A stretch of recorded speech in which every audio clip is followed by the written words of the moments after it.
సంగారెడ్డి పట్టణంలోని కింది బజార్ చెరువును సర్వాంగ సుందరంగా అభివృద్ధి చేసేందుకు అధికారులు ప్రజాప్రతినిధులు కసరత్తు ప్రారంభించారు. Jaggareddy TGIIC chairperson Nimmala Jaggareddy HMDA finance, revenue, irrigation శాఖల అధికారులతో కలిసి సమీక్ష నిర్వహించారు. సుమారు 500 కోట్ల రూపాయల వ్యయంతో చెరువును అభివృద్ధి చేసే ప్రణాళికలపై చర్చించారు. కిలోమీటరున్న పొడవును చెరువు కట్ట అభివృద్ధి, నెక్లెస్ రోడ్ నిర్మాణ పరుల పార్కుల ఏర్పాటు వంటి అంశాలను పరిశీలించారు.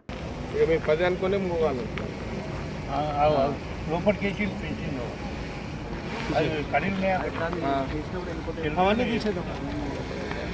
ఇదే మీకు అర్థమైంది కదా మీకు ఇది అదంతా అది ఆ టౌన్ అంతా అదే ఉంటుంది. అదేమో అయ్యేది ఇదేమో అయితే మనం అక్కడి నుంచి ఉంది కదా, అక్కడ నుంచి మనము 100 ఫీట్ తీసుకోవాలి. అక్కడ ఇలా పెట్టినాం డిజైన్లో మనం ఏది హైవేకి అంటే అక్కడ నుంచి వచ్చేటోళ్ళు హైదరాబాద్ కానీ, పటంచర్ కానీ, లింగంపల్లి, బిహెచ్ఎల్ కానీ అటు నుంచి వచ్చేటోళ్ళంతా ఈ చిమ్నాపూర్ ఐఐటి నుంచి రావడానికి ఇదేమో టౌన్ పబ్లిక్ వస్తుంది, అక్కడనేమో బయట పబ్లిక్ వస్తుంది. ఇదొకటి తర్వాత అదొక నెక్లెస్. ఇది మన ప్లానింగ్ అన్నమాట. అట్లా ఇది ఇక మీకు ఐడియా వచ్చింది, దీన్ని బట్టి మీరు ప్లాన్ చేసుకోండి. ఈ ఏరియా మొత్తం అక్కడ మెయిన్ రోడ్ వస్తుంది. ఇది ఒకసారి ఆ చుట్టూ ఇట్లా పోయి అదంతా చూసుకున్న తర్వాత మీకు డీటెయిల్స్ కావాలంటే ధర్మసాగర్ మరి ఇట్లా పోయి ఇట్లా పోతుందా లేదా ఐఐటి నుంచి నీకు కట్ట నుంచి ఒక 1.5 కిలోమీటర్లో మీకు 50 ఎకరాలు దొరుకుతుంది. అది మనము పట్టాదారులను దృష్టిలో పెట్టుకొని గవర్నమెంట్లో ఒక రేట్ బిల్ చేసుకొని తీసుకోవచ్చు. అది కొంచెం ఐడెంటిఫై చేసిస్తే ఎక్కడ ల్యాండ్ లీగల్ అడీల్స్ ఉన్నాయి, వర్కౌట్ చేస్తే అవుతుంది. వాళ్ళకు మ్యాప్ ఇచ్చాడు, వాళ్ళకి లొకేషన్ ఇచ్చేసాడు. ఓకేనా?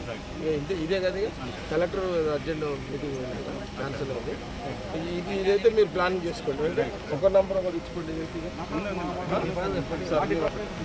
సార్, ఇక చూసుకోండి. ఇక మరి ఫైనాన్స్ కన్సల్టెంట్ వచ్చారు కదా, మీరు అంటే వచ్చారు కదా, మీకు ఇచ్చిన లైన్ ఇప్పటిదాకా వెంకట్ ఏ లైన్లో ఉన్నాడంటే మనం 500-600 కోట్లకు మనం ప్రపోజల్ పెట్టాం. బ్యూటిఫికేషన్ ఆఫ్ ఫండ్ ఫస్ట్ ఫేజ్లో 150 crores అని మూవ్ అయింది పైన. ఇది అది అక్కడ రెడీ ఉంది. ఇప్పుడు మీకు ఇచ్చిన డైరెక్షన్ ఏంటి? మాకు ఇచ్చిన డైరెక్షన్ సార్ బేసిక్గా హెచ్ఎండిఏ లోన్ తీసుకుని ముందుకు వెళ్దామని. ఇప్పుడు నేను మాట్లాడిన బ్యాంకర్స్ వాళ్ళకి మేము ఓవరాల్ ప్రాజెక్ట్ ఒకటేసారి తీసుకుంటే మంచిగా ఉంటుంది. మినిమం 500 crores ఆ టైప్ ప్రాజెక్ట్ ఉంటే లోన్ ఇవ్వడానికి ఒకటి. సెకండ్, ఇట్లా ఓవరాల్ ప్రాజెక్ట్ డెవలప్ అయితే దాని చుట్టుపక్కల ఏరియాస్ ఐడెంటిఫై చేసి డెవలప్ చేస్తే దాని నుంచి వచ్చే రెవెన్యూస్ని మనము లోన్ రీపేమెంట్ కోసం దానికి మంచి ఆలోచన. సో ఇప్పుడు మేము మళ్ళీ వెళ్ళి హెచ్ఎండిఆర్తో మాట్లాడింది ఓవరాల్ ఇంటిగ్రేటెడ్ ప్రాజెక్ట్గా చేద్దాం సార్. phase 1, phase 2 వద్దు, దానికి ఎట్లా వెళ్దాము అనేది ఇంటిగ్రేటెడే కరెక్ట్. వెంకట్ నువ్వు మైండ్ లెక్క తీసేసేయి. నువ్వు 150 కోట్ల తీసేసేయి. 500, 600, 700 ఎంతలా కానీ నువ్వు ఆ లైన్లో పోయి సరే. ఫస్ట్ ఫేజ్ ఏదైతే 1.5 కిలోమీటర్ ఉందో అది 150 crores అయిపోతుంది. కానీ తర్వాత నెక్లెస్ రోడ్ కానీ, శివుని యొక్క స్టాచ్యూ కానీ, లేకపోతే హోటల్స్ కానీ ఇవన్నీ ఉన్నాయి కదా. కానీ వాళ్ళ లైనే మీరు కానీ మనకు ఈ డిజైన్ని వినాలి మీరు కూడా. మనం గతంలో ఏ డిజైన్ అయితే చేసినామో అదే డిజైన్ని వాళ్ళ పద్ధతిలో చేసేసాం. అంటే ఒకటేసారి అన్ని స్టార్ట్ అయ్యేటట్టు విన్నారా వెంకట? దాంట్లో ఓపెన్ ఇక మీకు ఇక మన డిజైన్ ఉంటుంది. గతంలో మీకు ఇచ్చిన డైరెక్షన్ ఏదో అదే ఉంటుంది ఇక. కానీ ఎట్ టైం ఒకటేసారి వాళ్ళు బ్యాంక్ అన్నట్టు అది హెచ్ఎండి అధికారి వాళ్ళు మీకు ఇచ్చిన డైరెక్షన్ ప్రకారం ఫాలో అవుతుంది. Okay sir. అందుకే ఇప్పుడు మీరు కూడా గతంలో ఏమేమి పేపర్ వర్క్ చేసారు దాన్నే అది 500కు వస్తుందా 600కు వస్తుందా స్టడీ చేసుకోండి. Right. Okay.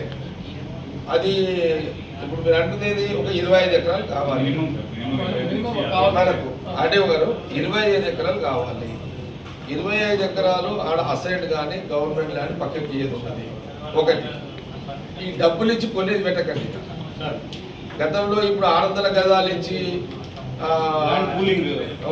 Land pooling scheme కింద తీసుకోవాలి. దానివల్ల ఏంటంటే ఇప్పుడు ఎకరానికి మనం 600 గజాలు ఇచ్చినా ఆడయ్యే డెవలప్మెంట్కి ఆ 1 ఎకరా పైసలు ఏమో కానీ 600 గజాలతో వాళ్ళు ఎటు వెళ్ళిపోతారు ఇక వాళ్ళు వెల్ సెటిల్ అయిపోతారు వాళ్ళు. ఓ 100 గజాలు ఇల్లు కట్టుకున్నా 100 గజాలు ఇల్లు కట్టుకోవచ్చు, 100 గజాలు ప్లాట్ అమ్మితే పైసలు వస్తాయి, 300 గజాలు పైసలు మిగులుతాయి వాళ్ళకి ఇంకా కదా. అర్థమైంది కదా. ఇది లైన్. ఇక ఆ లైన్లో కూడా వర్కౌట్ ఈ టౌన్ ఈ యొక్క రౌండ్ టేబుల్ సమావేశంలో కొలిక్కి రావాలి. ఇక మళ్ళా తర్వాత రేపు అనేది ఉండొద్దు. ఇక ఇప్పుడు ఫస్ట్ ఇదంతా ఇదంతా అయిపోయిన తర్వాత సైడ్ విజిట్ ఉంటుంది కట్ట. నేను కలెక్టర్ గారు కూడా చెప్పిన 4-5 గంటలకు ఆయన కూడా మీద తెప్పించుకుంటారా, తెప్పించుకోండి. మళ్ళీ ఆడ కూడా కూర్చుంటున్నాం. కలెక్టర్ గారు కూడా చెప్పింది. Okay, proceed.